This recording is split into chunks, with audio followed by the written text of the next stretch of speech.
एक कहानी मैं जैस्मिन के पॉइंट ऑफ व्यू से बताने जा रहा हूँ। दोस्तों, मेरे मॉम डैड ने मुझे अपने घर से निकाल दिया क्योंकि उन्होंने मुझे एक रेंटेड फ्लैट में शिफ्ट कर दिया ताकि मैं आराम से अपनी लाइफ को जी सकूं। इसीलिए मैं बहुत ही ज़्यादा खुश थी, लेकिन मैं अपने पुराने कपड़ों को सेल करने के बारे में सोच रही थी और ताकि कुछ पैसे मैं कमा सकूं। इसीलिए ऑनलाइन में मुझे एक बायर मिला, लेकिन मैं उसका जेंडर पता नहीं कर पाई। लेकिन मुझे लगा कि ये कोई लड़की होगी या फिर उनके पेरेंट्स होंगे। हम लोगों ने शनिवार का 7 बजे का अपॉइंटमेंट लिया और तभी मुझे एक 2 मीटर लंबा एक आदमी मेरे घर के गेट के सामने दिखा और उसने कहा कि तुम ही वो कपड़े बेचने वाली लड़की हो।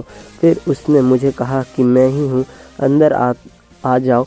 और फिर उसने मुझे कहा कि तुम क्या घर में अकेली रहती हो या फिर और भी कोई रहता है तुम्हारे साथ। मैंने कहा कि मेरे पापा रहते हैं ऊपर वाले फ्लोर में, और मैं उसे जल्दी कपड़े दे के भगाना चाहती थी क्योंकि मुझे वो थोड़ा सस्पिशियस और थोड़ा अजीब टाइप का लग रहा था।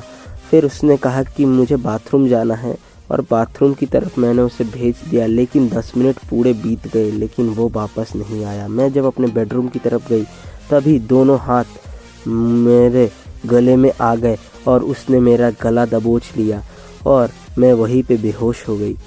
जब मैं सुबह उठी तो मैं एक हॉस्पिटल में बेड पे लेटी हुई थी। मेरे मॉम डैड मेरे सामने थे और तभी मैंने पूछा कि मेरे साथ क्या हुआ।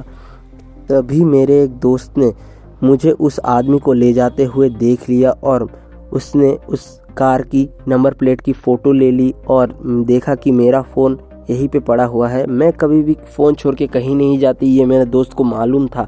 इसलिए जल्दी से जल्दी उसने पुलिस को कॉल लगा दिया और उस नंबर प्लेट के मिलने के साथ साथ ही पुलिस लोग उसको खोजने के लिए आ गए। और तभी उन्होंने देखा कि वो आदमी और 3-4 आदमी मेरे साथ कुछ ना कुछ गलत करने वाले थे।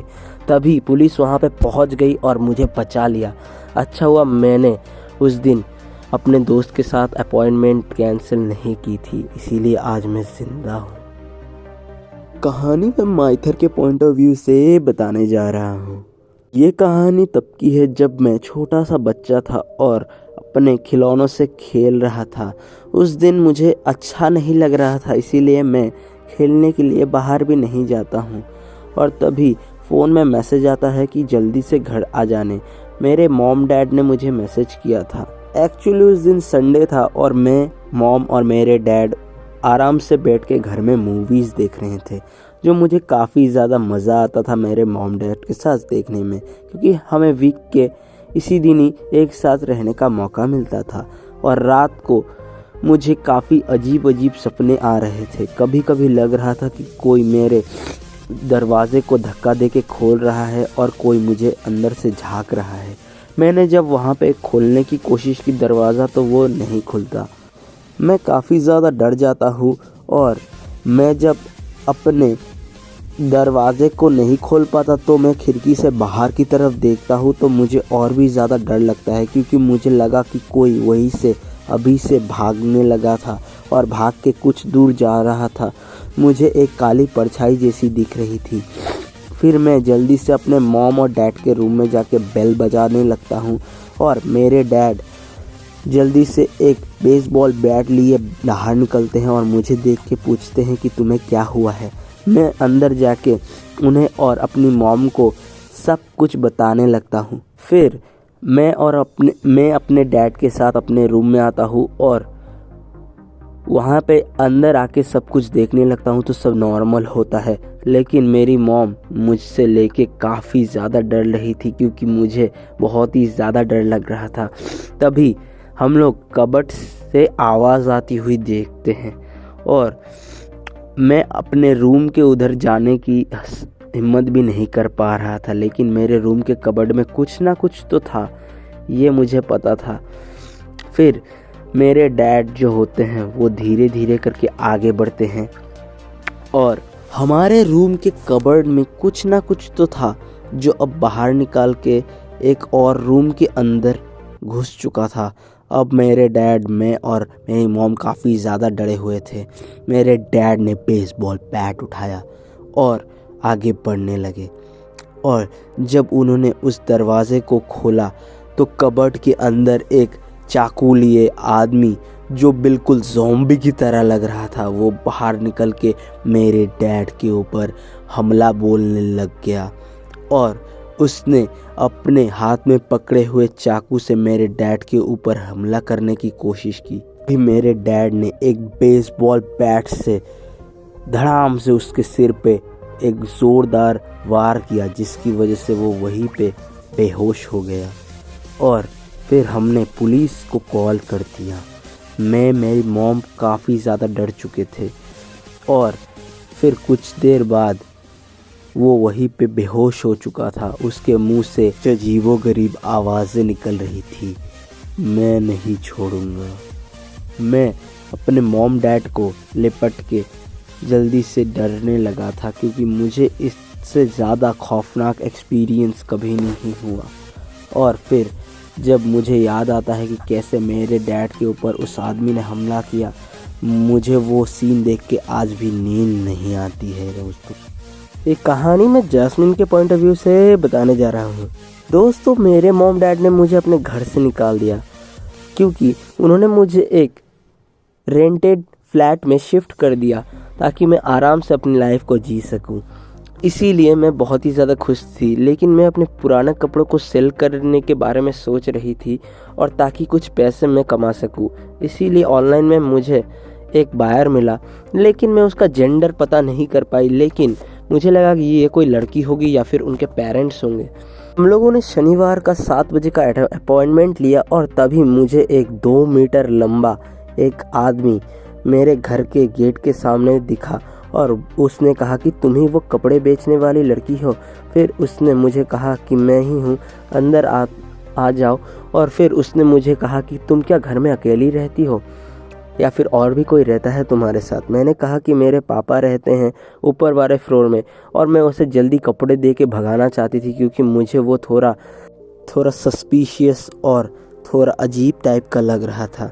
फिर उसने कहा कि मुझे बाथरूम जाना है और बाथरूम की तरफ मैंने उसे भेज दिया, लेकिन 10 मिनट पूरे बीत गए लेकिन वो वापस नहीं आया। मैं जब अपने बेडरूम की तरफ गई तभी दोनों हाथ मेरे गले में आ गए और उसने मेरा गला दबोच लिया और मैं वहीं पे बेहोश हो गई। जब मैं सुबह उठी तो मैं एक हॉस्पिटल में बेड पे लेटी हुई थी। मेरे मॉम डैड मेरे सामने थे और तभी मैंने पूछा कि मेरे साथ क्या हुआ। तभी मेरे एक दोस्त ने मुझे उस आदमी को ले जाते हुए देख लिया और उसने उस कार की नंबर प्लेट की फ़ोटो ले ली और देखा कि मेरा फ़ोन यहीं पे पड़ा हुआ है। मैं कभी भी फ़ोन छोड़ के कहीं नहीं जाती, ये मेरे दोस्त को मालूम था। इसलिए जल्दी से जल्दी उसने पुलिस को कॉल लगा दिया और उस नंबर प्लेट के मिलने के साथ साथ ही पुलिस लोग उसको खोजने के लिए आ गए। और तभी उन्होंने देखा कि वो आदमी और 3-4 आदमी मेरे साथ कुछ ना कुछ गलत करने वाले थे। तभी पुलिस वहाँ पे पहुँच गई और मुझे बचा लिया। अच्छा हुआ मैंने उस दिन अपने दोस्त के साथ अपॉइंटमेंट कैंसिल नहीं की थी, इसीलिए आज मैं जिंदा हूँ। ये कहानी मैं जोजो के पॉइंट ऑफ व्यू से बताने जा रहा हूँ। मैं स्कूल से आके थोड़ी देर बाद ही इतनी गहरी नींद में सो रहा था और सपने में मैंने देखा कि मैं एक कार के अंदर जा रहा हूँ और कार के अंदर जाते समय मुझे एक पेड़ के पीछे एक बहुत ही ज़्यादा खतरनाक काली सी परछाई देखने को मिली, जो मुझे काफ़ी ज़्यादा डरावनी लग रही थी। मैं अपनी मॉम को कहता हूँ, क्या आपको वो परछाई दिख रही है? तो उसने कहा, नहीं मुझे तो कुछ नहीं दिखा। लेकिन मैं उस परछाई को भूल नहीं पा रहा था। कुछ दिनों बाद कैंटीन के अंदर मुझे फिर से वही परछाई देखने को मिली और मैं बहुत ही ज़्यादा डर गया। इतने हद तक डर गया कि मेरा मानसिक संतुलन हिल गया और उसमें एक कटे हुए बच्चे की सर भी उसने डाल रखी थी मेरे खाने की प्लेट में, जिसको देख के मेरी तो हालत बदतर हो गई और मैं वहीं से भाग गया। और फिर मेरे टीचर्स और प्रिंसिपल ने मुझे काफ़ी ज़्यादा डांटा और मेरे मॉम डैड को बुला के कंप्लेन भी कर दी, जिसकी वजह से मुझे घर में बंद कर दिया गया और 1 हफ्ते तक मुझे खेलने बाहर नहीं जाने दिया गया। फिर रात को एक दिन मेरी मॉम कहती है, क्या तुमने इसी को देखा था?